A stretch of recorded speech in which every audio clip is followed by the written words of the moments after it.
During a pretrial conference on your case, is there any harm to the defense making a lowball settlement offer? Would you like to learn the answer? Come join me for a walk along the boardwalk here in the marina as I share with you the answer to that question. Hi, I'm Gerry Oginski. I'm a New York medical malpractice and personal injury attorney. The answer is yes, there may be a significant problem with the defense making a lowball settlement offer. So let's go back for a second. Let's say you brought a lawsuit against your doctor claiming that he was careless and caused you significant harm and injury. And now your case has gone the distance all the way through all the discovery, all the depositions, and now you've notified the court that your case is technically ready for trial. Before the judge schedules a trial date, he will want to know whether or not there's a chance, a possibility, that your case can be settled before trial. This way it would avoid the need for everybody to have to prepare and get ready for trial. If the judge can try and negotiate a settlement, great, it's one more case off of his calendar. Now, what happens if both sides recognize that yes, this case should be settled, now we're going to try and negotiate, and the defense comes back to the judge and makes a settlement offer that is insulting? It is awful, it is terrible, it is a lowball settlement offer. What do we do with that, and does it make a difference? The answer is, in all likelihood, it does, and I'll tell you why.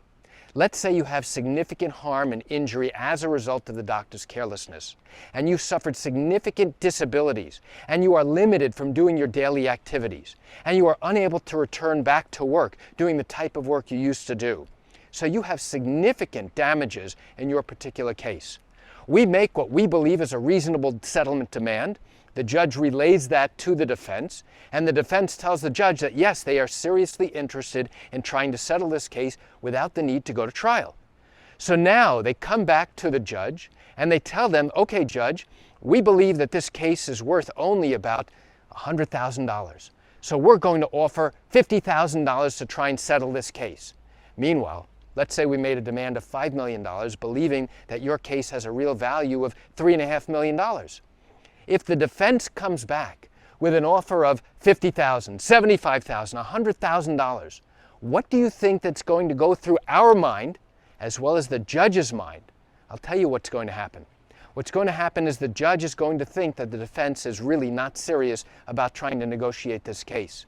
We are going to believe that the defense is totally full of it and not serious about trying to settle and resolve this case prior to trial. When all discovery is completed in your case, let's say it's a medical malpractice case, each side now has all the details necessary in order to fully evaluate the case. Each side knows where the quirks are in the case. Each side knows their strengths as well as the weaknesses. Each side should now have a similar value to your case. When there is such significant disparity, differences in the value of your injuries, now a number of questions come up. Number one, the defense may really have no interest whatsoever in trying to really settle this case. That's a problem. Number two, they've now wasted our time and the judge's time thinking that, hey, there's really a chance we could try and settle this case before and without the need for going to trial. Number three, there's a clear disconnect. A disconnect between what we think your case is valued at and what the defense thinks this case is valued at. When there is such a huge difference in the values of your particular case and your damages, now in all likelihood we will have no choice but to go to trial and ultimately let a jury decide the true value of your injuries. That's ultimately what will likely happen in this scenario. But when the defense comes back and they make an insulting offer, such a lowball offer, what they do is they destroy any chance of further negotiations. They fail to recognize that by making such a lowball settlement offer, it will destroy any trust that has been built up by the attorneys during the course of the litigation. And when that happens, all negotiations break down. So nothing is going to happen afterwards.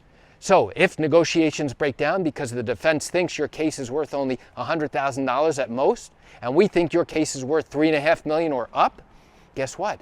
We're never going to get to that point where we can actually successfully negotiate a case prior to trial. And now, ultimately, the jury will have to make that decision about what your injuries are really worth. So why do I share this great information with you? I share it with you just to open your eyes to share with you exactly what really happens in these medical malpractice cases, these accident cases, and even these wrongful death cases in New York. You know, I realize you're likely watching this video because you have questions or concerns about your own matter. If your matter happened in New York and you have not yet started a lawsuit, but still have questions that need to be answered, what I invite you to do is pick up the phone and call me.